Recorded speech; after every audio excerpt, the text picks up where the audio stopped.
আজি থাকক, কালি পঢ়িম। মা, আজি মোৰ পচন্দৰ এটা মুভি দিছে। এক্সামটো এতিয়াও বহুত বাকী। মা, আজি মোৰ পচন্দৰ এটা মুভি দিছে। এক্সামটো এতিয়াও বহুত বাকী। ঠিক মেকআপ কৰি ল'ম। আজি এই মেচটো চাই লওঁ। কালিৰ পৰা আৰু টিভি নাচাওঁ। এতিয়া পৰীক্ষালৈ আৰু 2 মাহ বাকী। মোৰ সকলো বন্ধু ফুৰিব গৈছে। পৰীক্ষাৰ আগতে আৰু ক'তো নাযাওঁ। এবাৰ গৈ আহোঁ। তাৰপিছত পৰীক্ষাৰ বাবে মন দি পঢ়া শুনা কৰিম। পৰীক্ষালৈ এতিয়াও 1 মাহ 3 দিন বাকী। এই 3টা দিন ফুৰি লওঁ। এমাহ আৰু ক'তো মন নিদিওঁ। আজি ইমান টোপনি ধৰিছে। এতিয়া শুই লওঁ। ৰাতিপুৱাই সোনকালে উঠি পঢ়িম। ৰাতিপুৱা সোনকালে উঠা নহ'ল। আবেলি স্কুলৰ পৰা আহি পঢ়িম। গোটেই দিনটো ইফাল সিফাল ভাগৰ লাগিছে। টোপনিও ধৰিছে।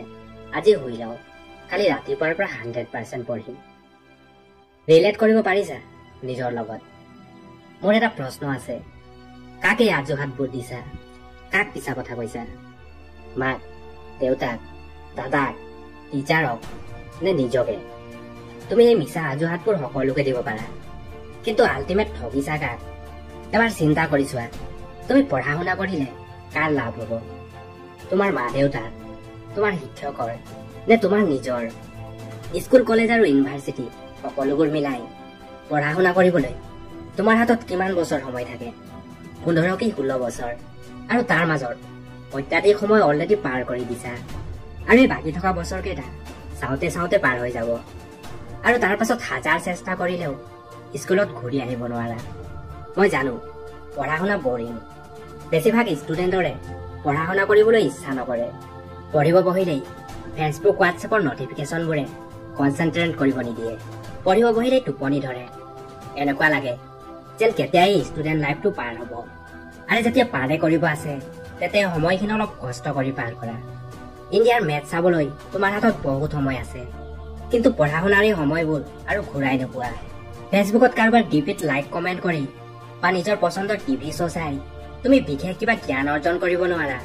পৰত পঢ়া শুনা কৰি পাৰিবা। পঢ়া শুনা কৰিবলৈ মটিভেশ্যন পোৱা নাই? এটা কাম কৰা। কল্পনা কৰা, তুমি যদি পঢ়া শুনা কৰি ভাল মাৰ্কছ লৈ পাছ কৰা, তেন্তে তোমাৰ মা কিমান সুখী হ'ব। তোমাৰ দেউতা কিমান গৌৰৱেৰে সকলোকে তোমাৰ কথা ক'ব। চিন্তা কৰা, তুমি যিবোৰ শিকিছা পঢ়া শুনা কৰি, তাৰ দ্বাৰা ভৱিষ্যতে তুমি কিমান মানুহৰ জীৱন সলনি কৰিব পাৰিবা। তথাপিও মটিভেশ্যন পোৱা নাই? এটা কাম কৰা, ৰাস্তাৰ কাষেৰে যোৱা। দেখিবা যাৰ থাকিবলৈ ঘৰ এটাও নাই, যিবোৰ শিশুৰ শৈশৱ ফুটপাততে পাৰ হৈ যায়, যিসকলে দুবেলা খাবলৈ ইমান সংঘৰ্ষ কৰে, তেওঁলোকৰ বাবে পঢ়া শুনা কৰাটো এটা সপোন। তেওঁলোকে ইচ্ছা কৰিও পঢ়া শুনা কৰিব নোৱাৰে। আৰু তুমি সকলো ধৰণৰ সুযোগ সুবিধা পাইছা।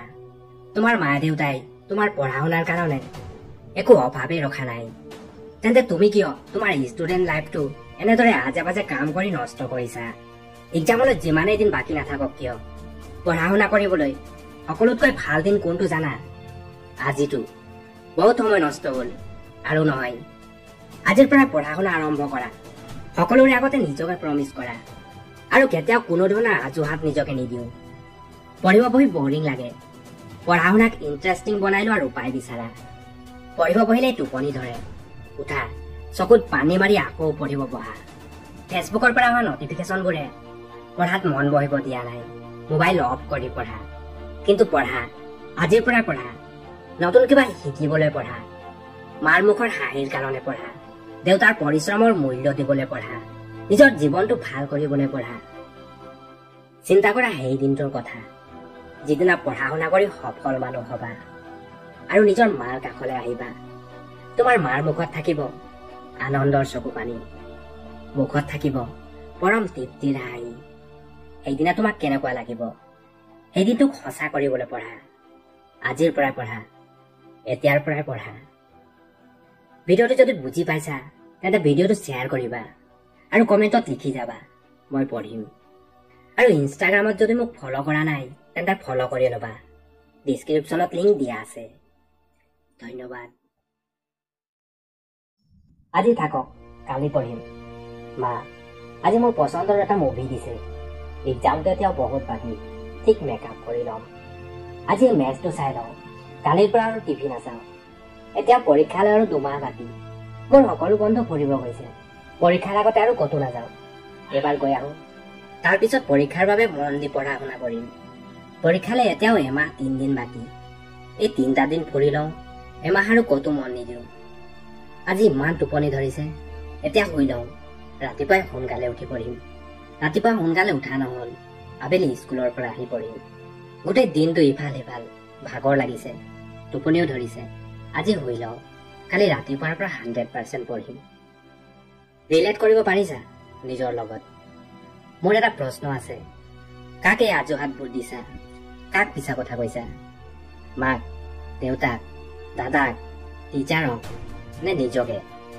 তুমি এই মিছা অজুহাতবোৰ সকলোকে দিব পাৰা, কিন্তু আল্টিমেট ঠগিছা কাক? এবাৰ চিন্তা কৰি চোৱা, তুমি পঢ়া শুনা কৰিলে কাৰ লাভ হ'ব? তোমাৰ মা দেউতাৰ, তোমাৰ শিক্ষকৰ নে তোমাৰ নিজৰ? স্কুল কলেজ আৰু ইউনিভাৰ্চিটি সকলোবোৰ মিলাই পঢ়া শুনা কৰিবলৈ তোমাৰ হাতত কিমান বছৰ সময় থাকে? 15 কি 16 বছৰ। আৰু তাৰ মাজত অত্যাধিক সময় অলৰেডি পাৰ কৰি দিছা, আৰু এই বাকী থকা বছৰকেইটা চাওঁতে চাওঁতে পাৰ হৈ যাব। আৰু তাৰ পাছত হাজাৰ চেষ্টা কৰিলেও স্কুলত ঘূৰি আহিব নোৱাৰা। মই জানো পঢ়া শুনা বৰিং, বেছিভাগ ষ্টুডেণ্টৰে পঢ়া শুনা কৰিবলৈ ইচ্ছা নকৰে।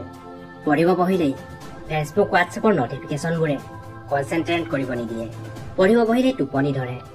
এনেকুৱা লাগে যেন কেতিয়াই ষ্টুডেণ্ট লাইফটো পাৰ হ'ব, আৰু যেতিয়া পাৰে কৰিব আছে তেতিয়া সময়খিনি অলপ কষ্ট কৰি পাৰ কৰা। ইণ্ডিয়াৰ মেথ চাবলৈ তোমাৰ হাতত বহুত সময় আছে, কিন্তু পঢ়া শুনাৰ এই সময়বোৰ আৰু ঘূৰাই নোপোৱা। ফেচবুকত কাৰোবাৰ ডিপিত লাইক কমেণ্ট কৰি বা নিজৰ পচন্দৰ টিভি শ্ব' চাই তুমি বিশেষ কিবা জ্ঞান অৰ্জন কৰিব নোৱাৰা, বৰং পঢ়া শুনা কৰি পাৰিবা।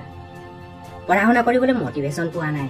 এটা কাম কৰা, কল্পনা কৰা, তুমি যদি পঢ়া শুনা কৰি ভাল মাৰ্কছ লৈ পাছ কৰা, তেন্তে তোমাৰ মা কিমান সুখী হ'ব, তোমাৰ দেউতা কিমান গৌৰৱেৰে সকলোকে তোমাৰ কথা ক'ব। চিন্তা কৰা, তুমি যিবোৰ শিকিছা পঢ়া শুনা কৰি, তাৰ দ্বাৰা ভৱিষ্যতে তুমি কিমান মানুহৰ জীৱন সলনি কৰিব পাৰিবা। তথাপিও মটিভেশ্যন পোৱা নাই? এটা কাম কৰা, ৰাস্তাৰ কাষেৰে যোৱা, দেখিবা যাৰ থাকিবলৈ ঘৰ এটাও নাই, যিবোৰ শিশুৰ শৈশৱ ফুটপাততে পাৰ হৈ যায়, যিসকলে দুবেলা খাবলৈ ইমান সংঘৰ্ষ কৰে, তেওঁলোকৰ বাবে পঢ়া শুনা কৰাটো এটা সপোন। তেওঁলোকে ইচ্ছা কৰিও পঢ়া শুনা কৰিব নোৱাৰে। আৰু তুমি সকলো ধৰণৰ সুযোগ সুবিধা পাইছা।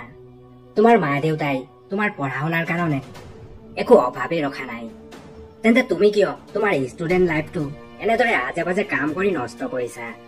এক্সামলৈ যিমানেই দিন বাকী নাথাকক কিয়, পঢ়া শুনা কৰিবলৈ সকলোতকৈ ভাল দিন কোনটো জানা? আজিতো। বহুত সময় নষ্ট হ'ল, আৰু নহয়, আজিৰ পৰা পঢ়া শুনা আৰম্ভ কৰা।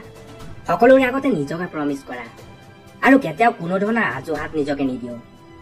পঢ়িব বহি বৰিং লাগে, পঢ়া শুনাক ইণ্টাৰেষ্টিং বনাই লোৱাৰ উপায় বিচাৰা। পঢ়িব বহিলেই টোপনি ধৰে, উঠা, চকুত পানী মাৰি আকৌ পঢ়িব বহা। ফেচবুকৰ পৰা অহা নটিফিকেশ্যনবোৰে পঢ়াত মন বহিব দিয়া নাই। মোবাইল অফ কৰি পঢ়া, কিন্তু পঢ়া, আজিৰ পৰা পঢ়া। নতুন কিবা শিকিবলৈ পঢ়া, মাৰ মুখৰ হাঁহিৰ কাৰণে পঢ়া, দেউতাৰ পৰিশ্ৰমৰ মূল্য দিবলৈ পঢ়া, নিজৰ জীৱনটো ভাল কৰিবলৈ পঢ়া। চিন্তা কৰা সেই দিনটোৰ কথা, যিদিনা পঢ়া শুনা কৰি সফল মানুহ হবা, আৰু নিজৰ মাৰ কাষলৈ আহিবা। তোমাৰ মাৰ মুখত থাকিব আনন্দৰ চকু পানী, মুখত থাকিব পৰম তৃপ্তিৰ হাঁহি। সেইদিনা তোমাক কেনেকুৱা লাগিব? এদিনটোক সঁচা কৰিবলৈ পঢ়া, আজিৰ পৰা পঢ়া, এতিয়াৰ পৰাই পঢ়া। ভিডিঅ'টো যদি বুজি পাইছা তেন্তে ভিডিঅ'টো শ্বেয়াৰ কৰিবা আৰু কমেণ্টত লিখি যাবা, মই পঢ়িম।